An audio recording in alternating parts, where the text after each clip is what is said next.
words of my mouth and the meditation of our hearts be pleasing to you, O Lord, my rock and my redeemer.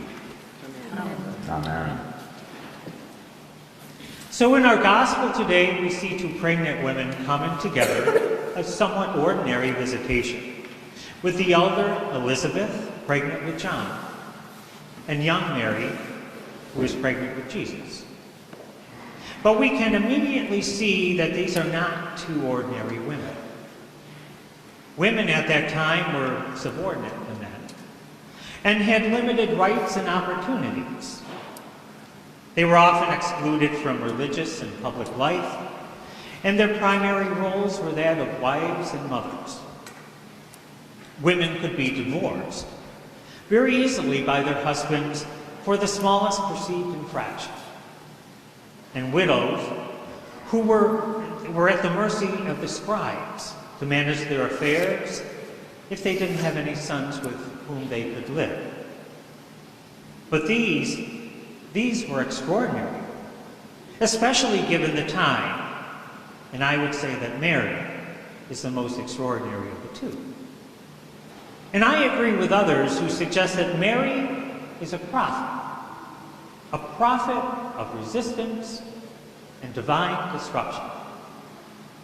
Mary is a prophet in the traditional Old Testament sense, like Ezekiel, Jeremiah, Samuel, Moses, and the other Old Testament prophets, by going through some classic steps of the call of Old Testament prophets that may be familiar to us. First, Mary was called and commissioned when the angel told her that she would conceive a child, and she initially objects, like Old Testament prophets did, when she suggests she is still a virgin. Just as when Moses said he wasn't a good speaker, and Jeremiah suggested that he was only a boy and didn't know how to speak. But it seems that God doesn't pay attention when a prophet objects. And instead, God reassures the prophet of his ongoing presence, just as when Gabriel tells Mary that all things are possible with God. And finally, Mary, like the other Old Testament prophets, accepts the call God has for her by saying yes. When she tells Gabriel, "Let it be done to me according to your word." But Mary is a different kind of prophet, perhaps a unique kind of prophet. And after saying yes, in this visitation with Elizabeth that we hear about today, she breaks out in song, a song of praise, a song of embodied praise. And if anyone is expecting a lullaby, they better think again. In her proclamation of praise, Mary breaks out in praise with her entire being, with her entire self, body and soul. She seems to embody the entire journey of her people through her song, which moves from promise to hope for the promise fulfilled. Her song is a song for a broken world, a song of resistance, a song of divine disruption. Theologians Ivan Gabera and Maria Bingemer write that Mary's song is a war chant, God's battle song enmeshed in human history. Yes, Mary's song is a song of disruption, and from our recent pandemic, we know that unexpected things can come from disruption. Great growth can come from times of disruption. The disruption of the recent pandemic found people reassessing their lives and their careers. It found people rediscovering what was important to them, spending more time with family and on things that brought them joy. It found people hitting the reset button of their lives and living into a new tomorrow, living into new promises that were not previously embodied.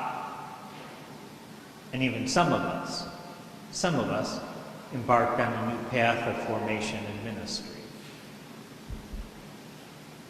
Yes, disruption can bring about change. And those who fear change can fear disruption.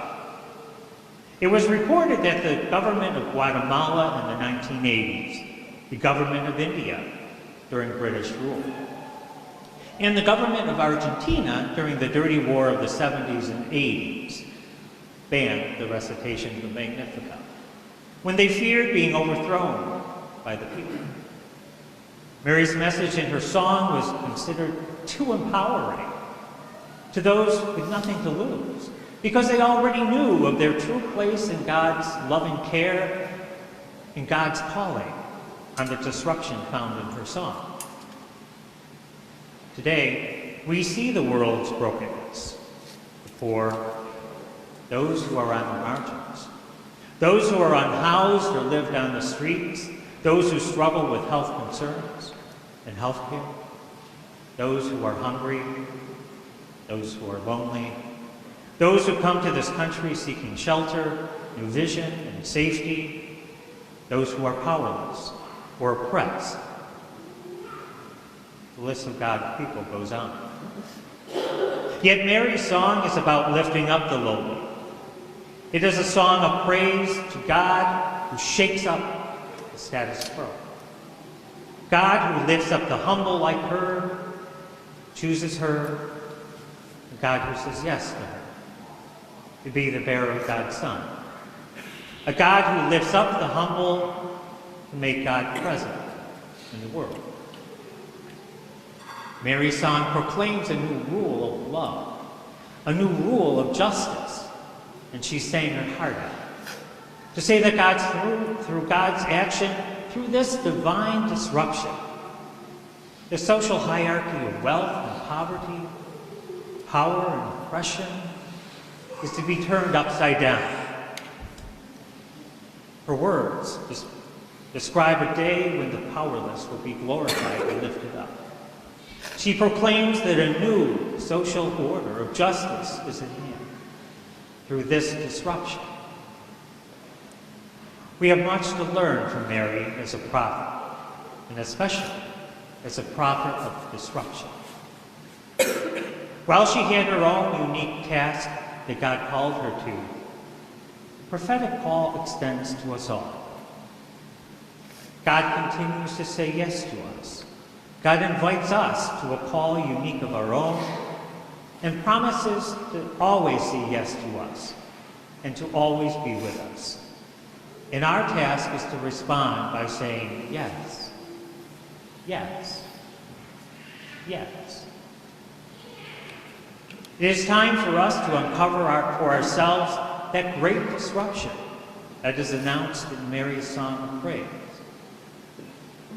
Martin Luther wrote, she sang it not for herself, but for all of us to sing it after her.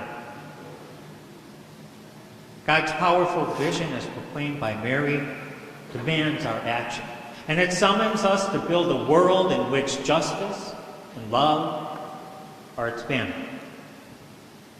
Yes, Mary is the prophet of divine disruption, and we are called likewise to that same calling. God calls each of us and continues to say yes, yes, yes to us. We are called to embrace and say yes to God. We are called to embody and proclaim this prophecy of disruption.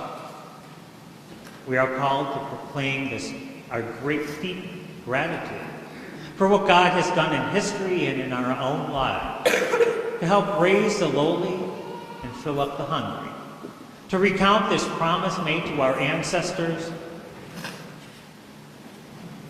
This is what our yes to God and what God's yes to us calls us. Dietrich Bonhoeffer said, "We are not to simply bandage the wounds of victims beneath the wheels of injustice. We are to drive us both into the wheel itself." This is our call, which flows from our vows from baptism. This is what our yes to God and God's yes to us calls us. Mary's song isn't a lullaby. It's a call to divine disruption. Her song is a song of transformation to a new vision based on love and justice. It's God's battle song to make God present in our world. Are you ready to say yes to God's yes to you? Are you ready to shake up the world? Are you ready to be a prophet of disruption like Mary?